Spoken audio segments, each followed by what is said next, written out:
Developments in Zimbabwe and the army takeover of power have attracted the attention, or rather have attracted attention across the continent.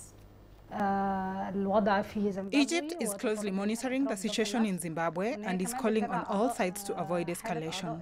The government is following up with the Egyptian community there, who are 80 people, and they are all in a very good condition. The fact that this was a bloodless coup led by the armed forces, I was more than joyed. And I think that should be a lesson for all those dictators who have been hanging on to power without even our mandate, however much they claim that they were voted, when we know for a fact that they forced themselves onto us. That should be a wake-up call for them. What has happened in Zimbabwe is a real embarrassment to the democratic situation in Africa. Number two, it shows how people can compromise. When you're a leader and you begin compromising on a number of principles, the consequence is what actually happened there. Because he allowed his wife, Mugabe allowed his wife, to have all authority, and using a language which is not palatable in the leadership arena in Zimbabwe.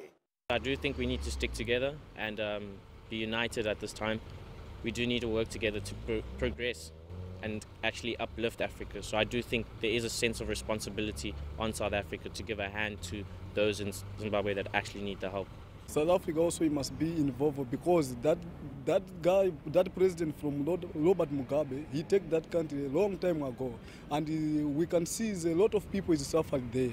So we must thinking about a future for the small children. It is possible that if necessary steps are not taken, some kind of conflict may arise.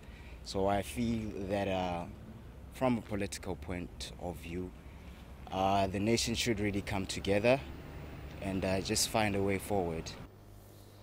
For some more regional perspectives and analysis, we're now joined live from Johannesburg by Dewa Mavinga. He is Southern African Director of Human Rights Watch. Dewa, thank you for joining us. SADC has been seeking to mediate in a bid to resolve the apparent stalemate in Zimbabwe. What, in your view, would be an appropriate outcome and resolution of the situation in Zimbabwe? What is important is for the military now to facilitate a process that leads to democratic, free and fair elections in an open space where Zimbabweans can choose for themselves a new leadership in a new dispensation. That would be the best outcome from the current scenario. The military in Zimbabwe has been very keen not to cast their intervention as a coup, which would easily fall foul of the African Union and international guidelines on democratic transitions. What is your view of their approach so far and potential lessons for the continent? Well, now certainly yes, the Southern African Development Community, SADC, and the African Union have said that they would not accept a military coup.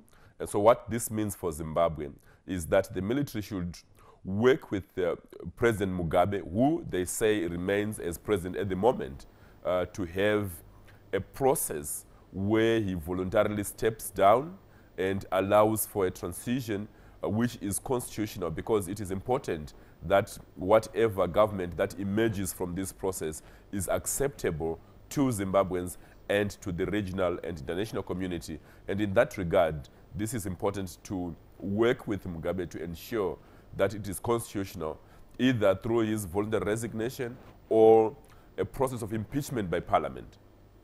Well, we've had some reactions from across the continent and some people saying this should be a lesson to other dictators in Africa. What do you think are the takeaways from this experience in Zimbabwe for Africa?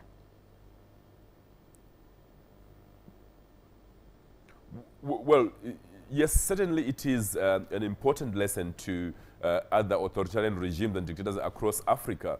But what is happening in Zimbabwe is not quite a revolutionary process that is now bringing the people on board, because what's happening is like a palace coup where the military has stepped into factional fighting within the ruling ZANU-PF party in Zimbabwe to ensure that their preferred candidate succeeds Mugabe, because Mugabe was now moving to ensure that his young wife, Grace, takes over after he's done. All right, we'll leave it there for now. Dewa Mavinga in Johannesburg, thank you for joining us.